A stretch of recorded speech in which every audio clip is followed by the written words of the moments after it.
Ayer ya adelantábamos parte de este tema que ha generado controversia, principalmente confusión, y hay personas que están esperanzadas que sí se pueda cristalizar, y es que algunas instituciones de educación, específicamente particulares, colegios, estaban adelantando que el 1 de marzo regresan a clases presenciales, esto sin importar si los semáforos epidemiológicos cuentan con el color adecuado de acuerdo a lo que ha estado señalando el gobierno federal, que sería el verde, para tener la efectividad y el permiso principalmente de las autoridades educativas. Para hablarnos al respecto, principalmente con un enfoque que nos puede servir y permitir entender si esto sería lo más adecuado o si se puede ver la situación de cada una de las instituciones y su compromiso, nos enlazamos con el diputado federal por el PAN y secretario de la Comisión de Salud, el doctor Héctor Jaime, a quien le agradezco este enlace, esta oportunidad de platicar con usted, diputado, y plantearle esto. ¿Cómo ve usted el que estas instituciones, a manera de un bloque o un frente unido,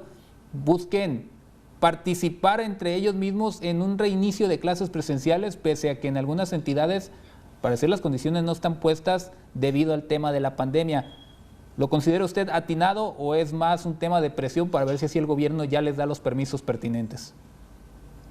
Mira, a mí me parece primero, Francisco, que el gobierno federal está jugando con una estrategia de vacunación francamente a salvar votos, no a salvar vidas.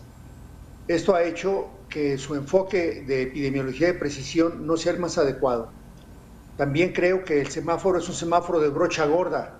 Estos indicadores que maneja el gobierno federal son indicadores verdaderamente malos para tomar decisiones de manera puntual. México ha sufrido 3 veces más las muertes de lo esperado, muchos más contagios de lo esperado, y el gobierno federal no está aprendiendo. Esto ha hecho que parte de las labores esenciales, como es la educación, primordialmente en los pequeños, que son temas muy serios de desarrollo humano, pues se vean afectados. Yo estaría a favor, junto con las escuelas, de que se hicieran análisis por cada institución educativa, y si alrededor de esa institución educativa existen las condiciones para activarse, pues que se hagan. No hay necesidad de tener este tipo de criterios de brocha gorda que nada más afectan la economía. Porque, Francisco, la vacunación tiene varias funciones. La primera de ellas es cortar la transmisión, situación que no se va a dar cuando el gobierno federal ha decidido irse a las zonas más retiradas, cuando se ha decidido ir a las zonas rurales en vez de las zonas urbanas, por ejemplo. El segundo tema que tiene que ver es salvar vidas, y para salvar vidas, primero tienes que contener muy bien el sistema de salud. Y el hecho de que todavía ahorita, con las vacunas que ya llegaron, aún fueran las de AstraZeneca o las de Sputnik que pueden llegar, o las de CanSino Biologics que se pueden liberar en Querétaro, pues debe determinarse de vacunar el sector salud. Y el gobierno federal ha decidido, por ejemplo, en el caso de Campeche, vacunar a un sector que no estaba pensado. Se ha pensado vacunar a otro tipo de elementos como adultos mayores, que es muy importante, pero no es la función primaria que debiéramos haber acordado y que fue el consejo que se les dio. Ahora bien, ya entrando en materia con el sector escolar, hoy se conocen mucho más cosas que antes. Si el plantel educativo tiene la ventilación adecuada, porque además ningún niño va a ser vacunado. Entonces, aquí el planteamiento es si los adultos van a tener la responsabilidad o no para moverse en un ambiente controlado y de exposición física. El daño a la salud mental de los menores por no estar ya en las actividades sociales, que no solamente es el aspecto de aprendizaje, sino el aspecto de convivencia, es crítico. Yo estaría a favor de que, junto con las escuelas públicas y privadas, se pudiera hacer un mayor esfuerzo para que se regrese a una actividad ya de manera presencial, Francisco.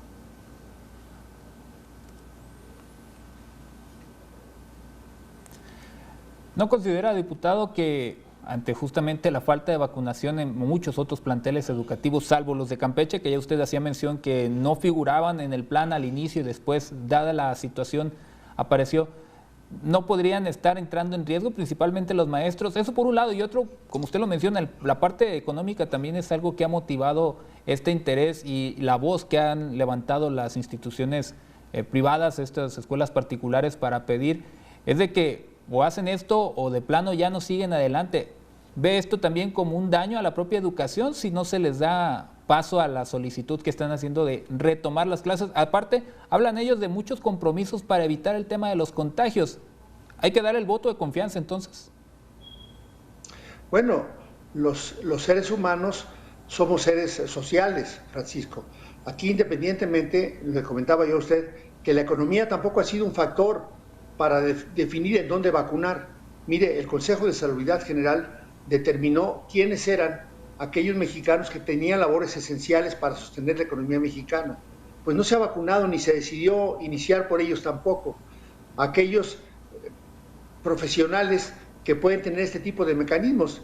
Mire, es tan simple como lo siguiente: si en una escuela participan 30 maestros, el riesgo sigue existiendo ahorita o después, vayan a clases o no. Si usted analiza, por ejemplo, la encuesta de salud y nutrición que se hizo en salud pública y que se presentaron los resultados, se calcula que 30 millones de mexicanos ya fueron vacunados.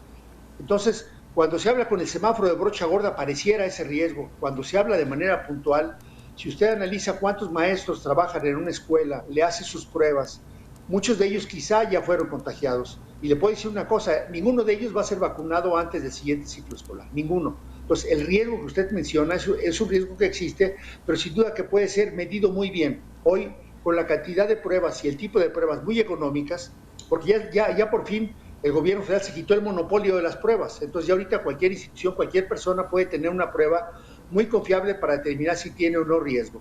Entonces, le insisto, vea usted las imágenes que están pasando ahorita, son imágenes maravillosas de jóvenes que están conviviendo, de niños que ya están en otro ambiente, y sobre todo además la carga que para las madres representa el tener el papel de madre, de esposa, de ama de casa, de educadora. Y cuando son 2 o 3 niños, pues ya sabrá ahora con los apagones lo que esto puede significar en la formación y el desarrollo humano de los menores, Francisco.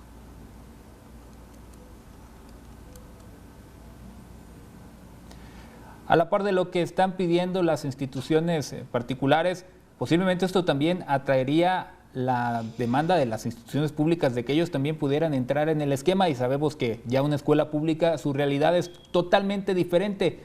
Esto ha evidenciado también que hace falta mucho trabajo en el sector educativo, y claro que en el sector salud no se diga por cómo se ha estado manejando, que incluso ni siquiera la vacuna viene directamente de la Secretaría de Salud, lo hace el INSABI, pero considerar que pudieran venir las escuelas públicas a decir, entonces yo también quiero volver a clases, entraríamos también en este tema de dar el voto de confianza y que se ocurriera este posible riesgo para los profesores y sobre todo administrativos, pero con el fin de reactivar la educación, que hasta el momento tampoco sabemos cuál es el plan exacto que tiene el gobierno federal para ello, ¿no?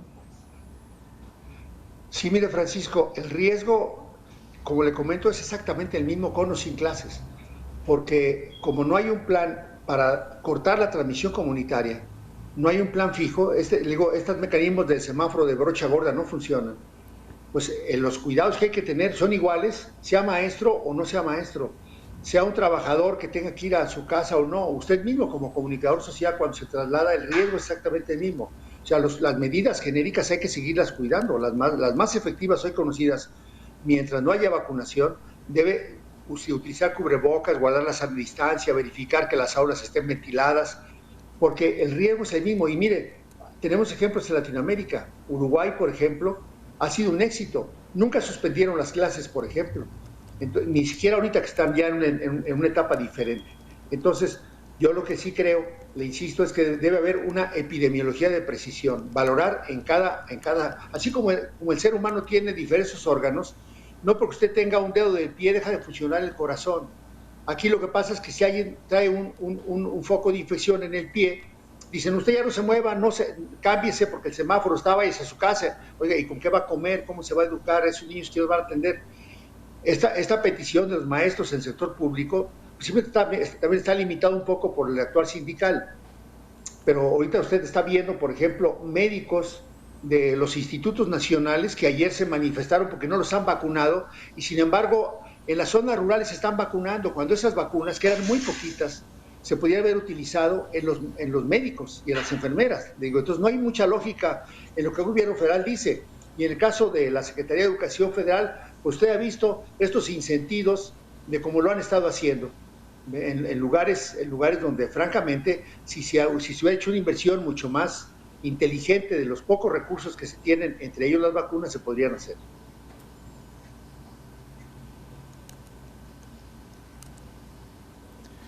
Y aprovechando también, dado que usted es secretario en esta Comisión de Salud, sabemos que la mayoría de Morena impide que las voces desde el Poder Legislativo sean lo suficientemente pesadas hacia el presidente, pero ¿han planteado hacer algún tipo de propuesta, decirle al gobierno federal, al menos una sugerencia de que el tema del plan de vacunación necesita llevar un orden más preciso?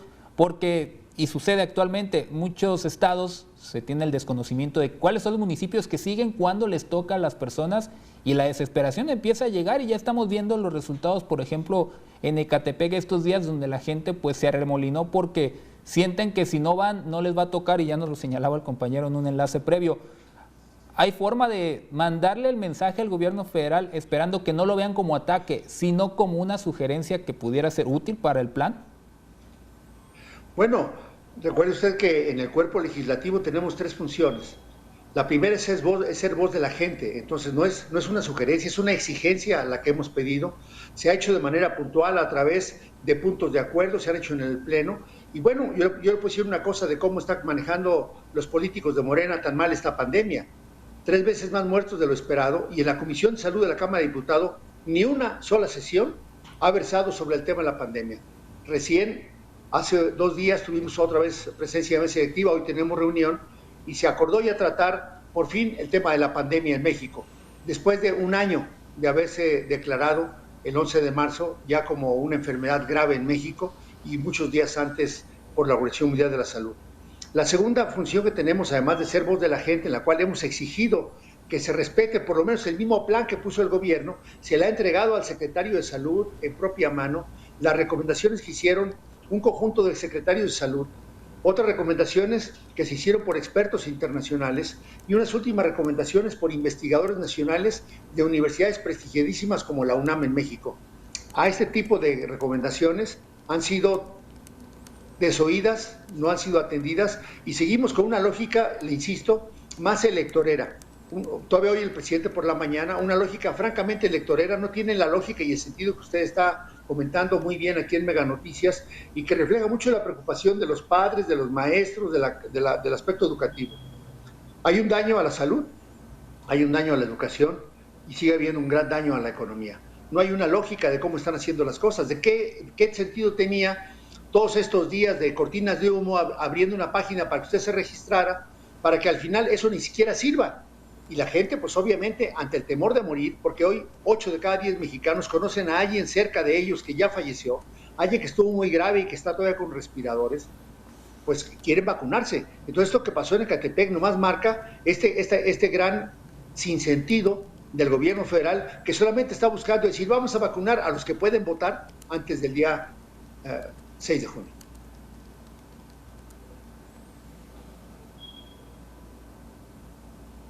Y esa es la parte que más debe de estar dentro de la visión de todos los que estamos inmiscuidos en esto, que es el escrutinio constante de cómo se está llevando a cabo este tema de la vacunación.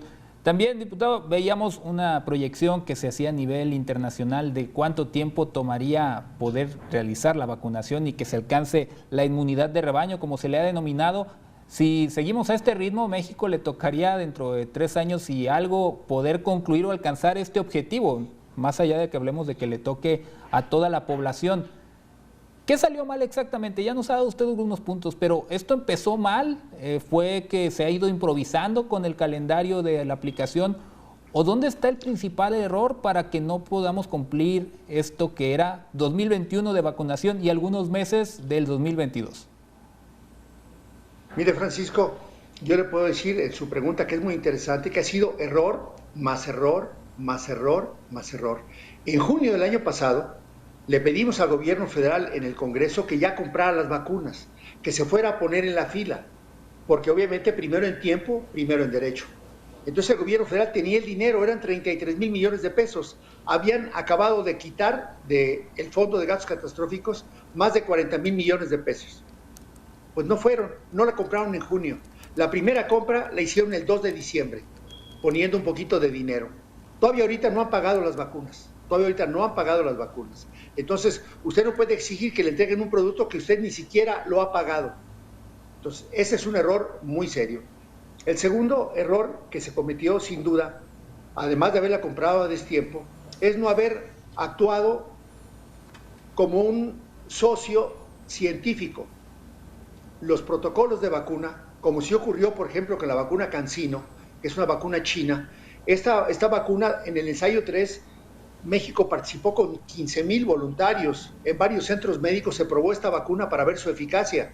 Bueno, cuando usted prueba una vacuna, de entrada le van a dar 30 millones a México y usted se va a armar en México, se está produciendo ya en Querétaro y se va a estar dando en la localidad. Entonces, el segundo error es que nunca dijo tempranamente, desde junio sabíamos qué protocolos estaban funcionando y nunca hubo, porque hubo un pleito entre el secretario de Relaciones Exteriores y el subsecretario López-Gatell para que las vacunas fueran probadas en mexicanos. Y con esto usted va sabiendo si esa vacuna además es efectiva en gente como nosotros, con el DNA diferente quizá al de otros países. Entonces tampoco hubo colaboración técnico-científica hasta tardíamente. Apenas hasta este año iniciamos formalmente este tema.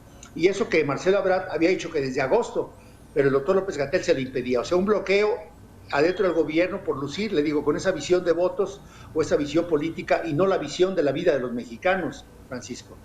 Y por último, el tercer gran error de no haber comprado la vacuna a tiempo, teniendo el dinero, es no haber hecho la labor científica. Y por último, el más grave a mi juicio, Francisco, es que llevan 3 años disminuyendo el presupuesto a salud y disminuyendo el presupuesto a ciencia y tecnología. Oiga, siendo un país con tantos científicos tan valiosos, nunca hubo la inversión para que ya tuviéramos ahorita al menos los prototipos de vacuna que en otros sitios, en mucho menos tiempo, se está haciendo. 50 millones de pesos, dijo la directora del CONACYT, que iban a invertir para hacer la vacuna. Monterrey, el centro médico de Monterrey, fue el primero que ingresó en protocolos científicos y ingresó en marzo del año pasado. Imagínense, y el gobierno federal pues sigue apenas viendo cómo se podría hacer para tener vacunas. Eso sí, el nombre ya lo pusimos, vacuna patria, pero por todo lo demás es realmente un desperdicio que esta ausencia de la ciencia en el actual gubernamental se dé de manera tan clara. Entonces, utilizar la política en vez de la ciencia es el tercer error, estimado Francisco.